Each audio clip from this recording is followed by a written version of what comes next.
नमस्कार दोस्तों, ocean network में आपका स्वागत है। 2023 की शुरुआत हो चुकी है। 2023 में करीब 8-9 राज्यों में विधानसभा के चुनाव होने हैं, ये भी हम और आप जानते हैं। पूर्वोत्तर के ही 4 राज्यों के चुनाव हैं। इसके अलावा कर्नाटक जैसे अहम राज्य के चुनाव होने वाले हैं, तेलंगाना के भी होने वाले हैं और नहीं भूलना चाहिए कि इसी वर्ष राजस्थान, मध्य प्रदेश और छत्तीसगढ़ के भी चुनाव होने जा रहे हैं। तो एक तरीके से चुनावी बिगुल बज गया है इस वर्ष के शुरुआत से ही।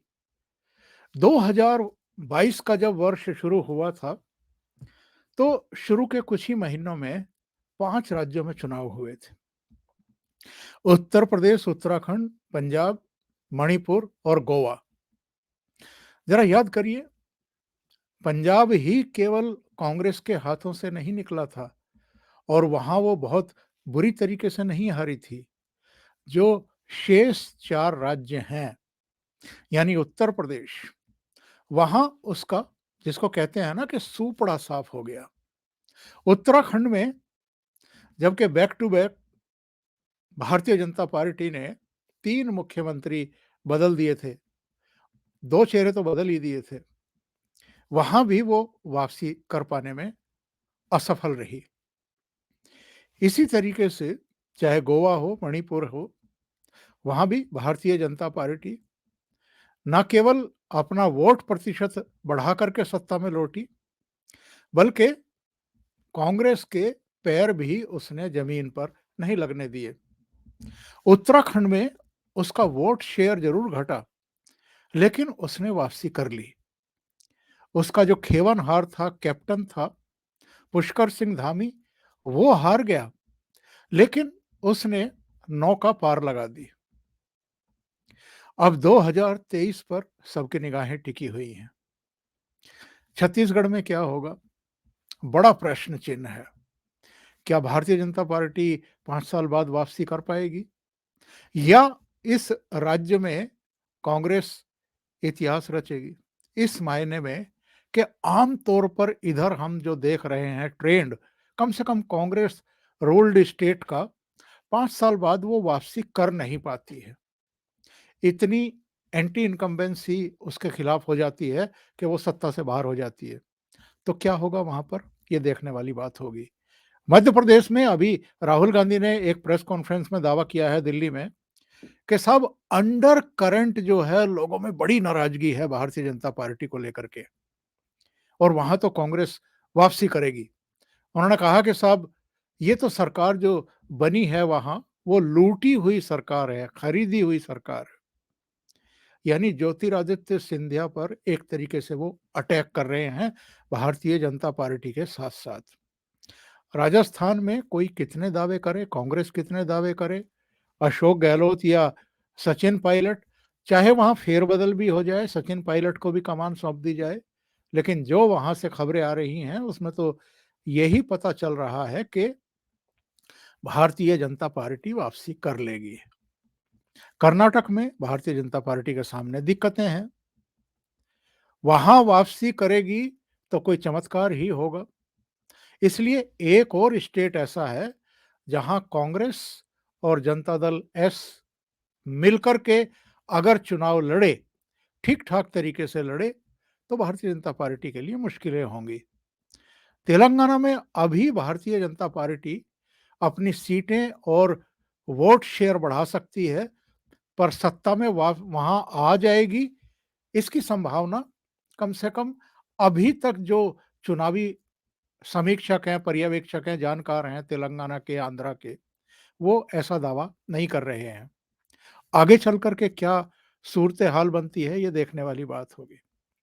लेकिन आज हम जिन 3-4 चेहरों की बात कर रहे हैं, उनमें एक तो हैं ममता बनर्जी, दूसरे हैं नीतीश बाबू, तीसरे हैं अकाली दल के प्रकाश सिंह बादल, उनके बेटे सुखबीर बादल, हरसिमरत कौर, चौथे नवीन बाबू, नवीन पटनायक। हम और आप ये जानते हैं, और हाँ, एक और नाम भूल गया मैं, उद्धव ठाकरे। 2019 का जब चुनाव हो रहा था लोकसभा का, तो ये तीनों भारतीय जनता पार्टी के साथ थे, यानी एनडीए का हिस्सा थे। नीतीश कुमार भी, और आपके उद्धव ठाकरे भी, और अकाली दल भी। अब तीनों भारतीय जनता पार्टी के साथ नहीं है। 2024 का जो आम चुनाव होने वाला है, यानी लोकसभा का चुनाव होने वाला है, उसमें बस अब एक ही साल बचा है। अभी जनवरी है। जनवरी फरवरी 2024 में तो चीजें शुरू हो जाएंगी। ठीक है, चुनाव मार्च अप्रैल में ही होगा, मई में ही नतीजे आने हैं, यानी अप्रैल मई में वोट पड़ेंगे और मई में नतीजे आएंगे। मई के आखिर में प्रधानमंत्री शपथ लेते हैं। आमतौर पर यही परंपरा पिछले कुछ चुनाव से चली आ रही है। तो ये सवाल खड़े हो रहे हैं कि साहब 2022 के शुरू में जो 5 राज्यों के चुनाव हुए, उनमें भारतीय जनता पार्टी ने शानदार प्रदर्शन किया। अभी जो चुनाव हुए हैं हिमाचल में और गुजरात में तो भारतीय जनता पार्टी ने ऐतिहासिक जीत दर्ज की है, और उस जीत के बारे में नरेंद्र मोदी और अमित शाह दोनों का ही ये कहना है कि इसका इम्पैक्ट बहुत दूर तक जाएगा और देर तक रहने वाला है। हिमाचल की हार को वो उतनी बड़ी हार नहीं मान करके चल रहे हैं, या कहना चाहिए कि दिल पर नहीं ले रहे हैं। वहां अगर 36 लाख या 39,000 वोट ज्यादा कांग्रेस को पड़ गई हैं और उसने सारा अंतर कर दिया, तो भारतीय जनता पार्टी का ये मानना है कि 2024 का जब लोकसभा चुनाव होगा तो हिमाचल की फिर सारी लोकसभा सीटें भारतीय जनता पार्टी की झोली में आएंगी। इससे लगते हुए राज्य यानी पंजाब पर भारतीय जनता पार्टी की निगाह जरूर रहेगी। वहां पर नो डाउट इस समय कैप्टन अमरिंदर सिंह भारतीय जनता पार्टी में आ चुके हैं। सुनील जाखड़ भी भारतीय जनता पार्टी में आ चुके हैं। कांग्रेस के और भी कई नेता भाजपा का दामन थाम चुके हैं। लेकिन भारतीय जनता पार्टी में एक मंथन जरूर भीतर भीतर चल रहा है कि क्या इनके रहते हुए अकाली दल के साथ भी कोई समझबूझ कायम की जा सकती है। क्या अकाली दल के साथ गठबंधन किया जा सकता है या वापसी हो सकती है। क्योंकि हमने ये देखा है, अभी नशे को लेकर के जो एक कानूनी संशोधन विधेयक लाया गया था, उसमें अन्य लोगों के साथ साथ हरसिमरत कौर ने बड़ा जोरदार भाषण दिया। अमित शाह उस समय सदन में मौजूद थे जब वो बोल रही थी, और उन्होंने जिस तरीके से पंजाब के मुख्यमंत्री और भगवंत सिंह मान पर सीधे अटैक किए हैं, उसको सुनकर के अमित शाह भी अपनी हंसी रोक नहीं पा रहे थे। और जाहिर है ये अकाली दल को भी सूट कर रहा था, भारतीय जनता पार्टी को भी सूट कर रहा था। कांग्रेस के जरूर बिट्टू बीच बीच में टोका टाकी करने की कोशिश कर रहे थे, तो उस पर हरसिमरत कौर उन पर चढ़ बैठी कि आप आम आदमी पार्टी के मुख्यमंत्री का बचाव क्यों कर रहे हैं। तो उनके पास कोई जवाब नहीं था। बहरहाल ये देखना दिलचस्प होगा कि 2024 को लेकर के पंजाब के लिए भारतीय जनता पार्टी की तैयारी क्या है। क्योंकि ये लोग चाहेंगे कि वहां आम आदमी पार्टी मैक्सिमम सीटें ना जीत पाए, बल्कि ये आम आदमी पार्टी को वहां रोक दें। दूसरी बात यह है कि इधर ये देखने को मिल रहा है, मैं ये नहीं कह रहा हूं कि ममता बनर्जी और भारतीय जनता पार्टी के बीच में कोई अंडरस्टैंडिंग होने वाली है या चुनाव को लेकर के किसी तरह की समझबूझ कायम होनी है, ये बिल्कुल नहीं होने वाला है। वहां हालात ही दूसरे हैं, और ये आप लोग भी नोटिस कर रहे होंगे इधर कि ममता बनर्जी इधर खामोश है। वो केंद्र पर अटैक नहीं कर रही है, ना प्रधानमंत्री नरेंद्र मोदी के खिलाफ बोल रही हैं, ना गृह मंत्री अमित शाह के खिलाफ बोल रही हैं। ये उनकी एक रणनीति भी हो सकती है, ये उनकी एक मजबूरी भी हो सकती है। अभी 2021 में जो विधानसभा चुनाव हुए थे, कितनी कड़वाहट थी दोनों दलों के बीच में, टीएमसी और भारतीय जनता पार्टी के, और दोनों के नेतृत्व के बीच में। ममता बनर्जी ने किस-किस तरह के बयान दिए थे, प्रधानमंत्री ने और गृह मंत्री ने किस-किस तरह के बयान दिए थे जब वो चुनाव प्रचार कर रहे थे भारतीय जनता पार्टी का वहाँ पर। ममता बनर्जी नो डाउट 2024 को लेकर के कुछ महीने पहले, बल्कि जब चुनाव जीत करके आई थी, तीसरी बार मुख्यमंत्री बनी थी, तब थोड़ा कुछ संजीदा दिखाई दे रही थी कि 2024 में अगर विपक्षी दलों ने उनके नाम पर सहमति व्यक्त की तो वो प्रधानमंत्री नरेंद्र मोदी के खिलाफ विपक्ष की तरफ से चेहरा होंगे, वैकल्पिक चेहरा बनेंगी, फेस बनेंगी। लेकिन जिस तरह का रायता फैला हुआ है विपक्षी दलों के बीच में, और जिस तरह से कई प्रधानमंत्री पद के चेहरे निकल कर के सामने आ रहे हैं। नीतीश कुमार ने भी दौड़ लगानी शुरू कर दी थी दिल्ली की, चाय पिलानी शुरू कर दी थी नेताओं को। वो और लालू यादव दोनों सोनिया गांधी से भी मिले थे जाकर के, लेकिन सोनिया गांधी ने उनको खास तवज्जो दी नहीं।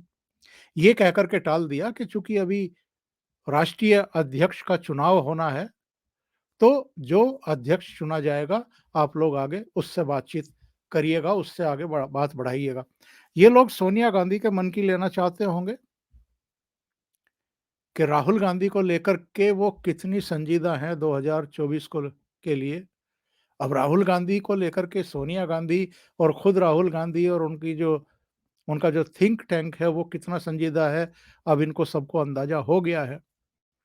वो तो कन्याकुमारी से लेकर के कश्मीर की भारत जोड़ो यात्रा पर निकले हुए हैं, और इसीलिए निकले हुए हैं कि ये सारे के सारे कुछ ज़्यादा ही संजीदा हो गए थे इस बात को लेकर के कि भाई कोई राहुल गांधी को तो सीरियसली ले नहीं रहा भारत में। 2014-2019 भी उनके नेतृत्व में कांग्रेस बहुत बुरी तरह हारी है। कांग्रेस में भगदड़ की स्थिति है। कांग्रेस कोई चुनाव जीत भी नहीं पा रही है। अब ये बड़ी मेहरबानी ऊपर वाले की हो गई कि जब इनकी भारत यात्रा चल रही है, जोड़ो यात्रा चल रही है, हिमाचल प्रदेश में इनकी सरकार भी बन गई है। इनको अब कर्नाटक में भी उम्मीद दिखाई दे रही है, और भारतीय जनता पार्टी ने अगर वहाँ बहुत सीरियसली संजीदगी के साथ चुनाव नहीं लड़ा, तो हो सकता है कि कांग्रेस की वहाँ भी सरकार बन जाए। तो ममता बनर्जी भी जो बदली हुई परिस्थितियाँ हैं, उनमें केंद्र से किसी तरह का टकराव मोल लेने के मूड में दिखाई नहीं दे रही हैं इन दिनों। वो नवीन बाबू के रास्ते पर चलती हुई दिखाई दे रही हैं, यानी नवीन पटनायक के रास्ते पर जाती हुई दिखाई दे रही हैं। और ज़रा याद करिए, केवल नरेंद्र मोदी जब प्रधानमंत्री हैं 2014 से, तब से ही नहीं, जब मनमोहन सिंह प्रधानमंत्री थे तब भी बहुत शांत चित्त से नवीन बाबू अपना मुख्यमंत्री का दायित्व निभाते रहे। ना तब उनको योजनाओं के लिए पैसा मिलने में दिक्कत आई, ना अब उनको कोई दिक्कत आती है। वो कभी ना मनमोहन सिंह के खिलाफ बोले, ना नरेंद्र मोदी के खिलाफ बोले हैं। तो ममता बनर्जी को शायद ये सुध आई होगी कि ऐसे भी शासन किया जा सकता है। दूसरी बात ये है कि कुल मिलाकर के अभी नवीन बाबू चूंकि 2024 तक तो मुख्यमंत्री हैं, वो 2019 में चुने गए थे, तो वो अपने एज चीफ मिनिस्टर, जो ज्योति बसु का रिकॉर्ड था 23 साल मुख्यमंत्री रहने का, और वो आगे भी रह सकते थे, पर 86 साल की उम्र हो गई थी, तो उम्र को लेकर के जिस तरह की दिक्कतें होती हैं वो उनके सामने होनी शुरू हुई थी, इसलिए फिर बुद्धदेव भट्टाचार्य उनकी जगह मुख्यमंत्री बनाए गए थे। तो उनका जो 23 साल का रिकॉर्ड था, वो नवीन बाबू 2024 में तोड़ने जा रहे हैं। ये एक बड़ी उपलब्धि होगी उनके लिए, बल्कि अभी शायद मार्च 2023 में ही तोड़ देंगे वो, क्योंकि ये 2000 से मुख्यमंत्री हैं और लगातार मुख्यमंत्री हैं। इन तीनों के बारे में एक बात और मैं बता दूं आपको, नवीन बाबू के बारे में, नीतीश कुमार के बारे में और ममता बनर्जी के बारे में। ये तीनों ही भारतीय जनता पार्टी के सहयोगी रहे हैं, पूर्व सहयोगी रहे हैं। नवीन बाबू एक बार भारतीय जनता पार्टी के सहयोग से चीफ मिनिस्टर बने। नीतीश कुमार 3 बार बने। हाँ, ममता बनर्जी केंद्र में अटल जी की सरकार में रेल मंत्री रही, पर जहां तक मुख्यमंत्री का सवाल है, वो अपने दम पर 2011 में मुख्यमंत्री बनी थी, वामपंथियों को बाहर का रास्ता दिखा करके। अब ये अलग बात है कि नीतीश बाबू इधर कुछ ज्यादा ही खींचे-खींचे दिखाई दे रहे हैं मोदी से और अमित शाह के साथ। अभी G20 की जो बैठक हुई थी, उसमें ममता बनर्जी शामिल हुई थी, नीतीश कुमार नहीं आए। यानी प्रधानमंत्री से वहाँ आँखें मिलानी पड़ती। शायद आँखें मिलाने की कंडीशन नहीं है। जिस तरीके से उन्होंने गठबंधन तोड़ा है और लालू यादव और कांग्रेस और कुछ दूसरे दलों के साथ मिलकर के सरकार बना ली है वहाँ। इसी तरीके से अमित शाह ने जो एक बैठक बुलाई थी कलकत्ता में, उसमें भी वो शामिल होने के लिए नहीं पहुंचे थे। वहां भी उन्होंने तेजस्वी यादव को भेज दी थी और वो जो बैठक थी, वो ईस्टर्न जोनल काउंसिल की बैठक थी। ममता बनर्जी ने बल्कि अपने दफ्तर में अमित शाह का स्वागत किया और बड़ी गर्मजोशी दोनों में दिखाई दे रही थी। तो इधर ममता बनर्जी का जो रवैया है केंद्र के प्रति, वो ज्यादा सहज, सकारात्मक और शांत और समन्वयवादी दिखाई दे रहा है। नीतीश पता नहीं किन कारणों से अभी टकराव की भूमिका में है, लेकिन प्रशांत किशोर का कहना यह है कि अगर लालू यादव के बेटे ने जल्दबाजी की मुख्यमंत्री पद हथियाने के लिए और 2023 में ही नीतीश बाबू को मुख्यमंत्री पद से चलता कर देने की कोशिश की, तो इनके बारे में कुछ नहीं कहा जा सकता, ये कब पलटी मार जाएं।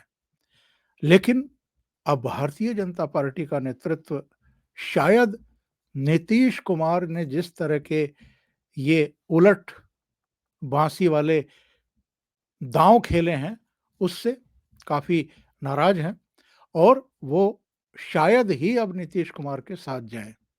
राजनीति में कब क्या हो जाए कुछ कह नहीं सकते, लेकिन लगता नहीं है कि नीतीश कुमार के साथ वो जाएंगे। अब आते हैं इस बात पर कि 2019 में जनता दल यू, शिवसेना और अकाली दल जो एनडीए का हिस्से थे, भारतीय जनता पार्टी के साथ मिलकर के चुनाव लड़े थे, इनमें से 2024 में कौन वापस एनडीए में आ सकता है या किसके साथ एक समझबूझ कायम हो सकती है? उद्धव ठाकरे की तो कोई संभावना दिखाई नहीं दे रही है, क्योंकि जितना बड़ा घाव उद्धव ठाकरे ने अक्टूबर-नवंबर 2019 में भारतीय जनता पार्टी को दिया था, उससे बड़ा जख्म भारतीय जनता पार्टी ने उनको दिया है। न केवल उनकी कुर्सी गई, एमवीए की सरकार टूटी, बल्कि शिवसेना के 55 में से 40 एमएलए तो तोड़े और 18-19 एमपी में से 13 एमपी तोड़े। इतना ही नहीं, जो बाला साहब ठाकरे की मूल शिवसेना थी, वो दो फाड़ कर दी, उसका सिंबल जब्त हो गया और दोनों की अलग-अलग पार्टियां हो गई। यानी एकनाथ शिंदे की अलग शिवसेना हो गई और उनकी अलग शिवसेना हो गई। तो जख्म इतना गहरा है कि वो 1 डेढ़ साल में भरने से रहा। आगे क्या होगा कह नहीं सकते, लेकिन उद्धव ठाकरे अभी तो अपने जख्म सहला रहे हैं, तो उनकी तो वापसी होगी नहीं। और अगर चुनाव आयोग ने असली शिवसेना एकनाथ शिंदे वाली मान ली, तो फिर वो उद्धव ठाकरे से बात ही क्यों करेंगे?